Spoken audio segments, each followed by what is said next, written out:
Sabi kasi, ulitin ko lang po, do not get drunk with wine, which leads to dissipation, but be filled with the Holy Spirit. At ang unang palatandaan ng filled with the Holy Spirit, wives, ang iyong appointed leader, ang iyong asawa, submit to your husband. Kaya kapag ikaw ay spirit-filled life, nagsasubmit ka sa asawa. Pag hindi ka nagsasubmit sa asawa mo, ano ibig sabihin nun?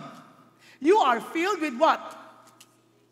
Nako, ibang spirito. The spirit of demons.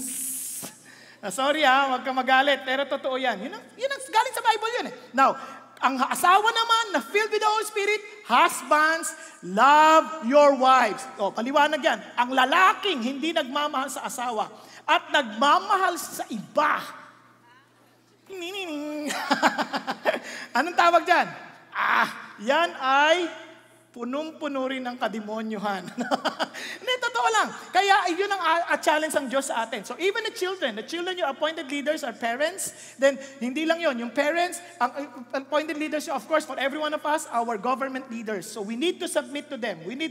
In fact, sa Bible, you are not even allowed to speak anything against or anything that will destroy their names. Grabe, no?